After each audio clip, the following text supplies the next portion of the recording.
दीवाना होता है हर खुशी पारी যদি তুমি পাশে থাকো জ্যেষ্ঠ সদস্য ডক্টর নীলাঞ্জন পাঠককে আমাদের বলেন আজকের দিনে আমাদের এসে উপস্থিত হয়েছে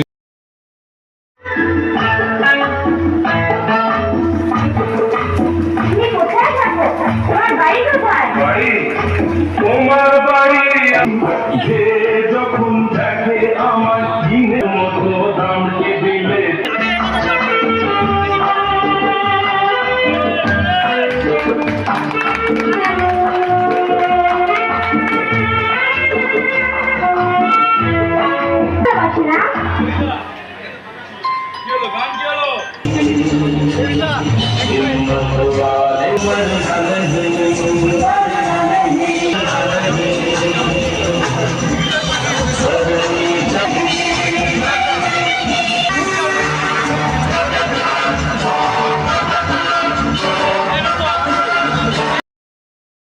এবারে আমাদের সেনাপতি বলুক, আমি অনেকক্ষণ বকবক দুর্ঘটনায় ওনার দুটি হাত চলে যায়।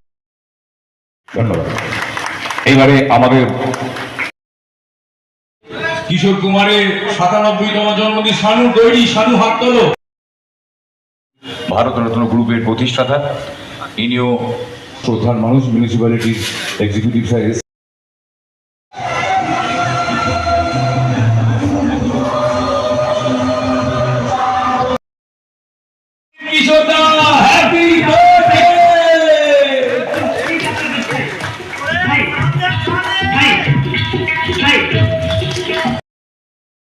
আমি আসি কালে জোরে হাততালি চলবে। জীবনে একটু রিভাব রাখে। আলাপ করি গাছেদের সঙ্গে, প্রকৃতির সঙ্গে আলাপ করাতেন। গাছই ওনার প্রিয় বন্ধু। হাততালি চলবে চলবে। কার্পণ্য আরে বিনা পয়সায় একটা জিনিসই পাওয়া যায়, সেটা হলো হাততালি।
যে আছে আমাদের মধ্যে আজ প্রমাণ হয়ে গেল 97তম জন্মদিনে, কি বলবেন? দেখুন, কিশোর কুমার সম্বন্ধে বলার তো আমি কেউ নই, উনি তো ভগবান। আমরা কিশোর কুমারকে নিয়ে কাজ করি। 97তম জন্মদিনে চুঁচুড়ারি প্রতাপপুর পার্কে ওনার জন্মদিন গোটা ভারতবর্ষ জুড়ে আড়ম্বরে পালিত হচ্ছে। এটা বিরাট আনন্দের বিষয়। কিন্তু আমাদের একটা আক্ষেপ যে 32 বছর ধরে আমাদের গোটা ইন্ডিয়াতে যত কিশোর কুমার ফ্যান ক্লাব আছে, আমরা অনুরোধ জানিয়েছি, দাবি জানিয়েছি আগের সরকার এবং এই সরকারকে। আশা রাখছি আমাদের স্বপ্ন সফল হবে।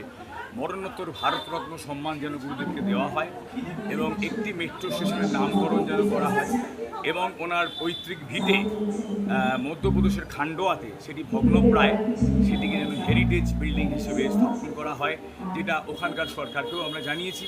আমরা ডিসেম্বরের 6 থেকে 9 আমাদের সব সংগঠন যারা কিশোর কুমারকে নিয়ে কাজ করে, আমরা দিল্লি গিয়েছিলাম। প্রধানমন্ত্রীজি, রাষ্ট্রপতিজি, উপরাষ্ট্রপতিজি এবং এখানকার মাননীয় মুখ্যমন্ত্রী সবাইকে আমরা চিঠি করেছি, মেল করেছি, দেখা করেছি বিভিন্ন নেতামন্ত্রীর সঙ্গে। আমাদের করজোড়ে এটাই অনুরোধ, এই স্বপ্ন যেন সফল হয়, তবেই গুরুদেবকে আমরা সম্মান জানাতে পারবো, শ্রদ্ধা জানাতে পারবো।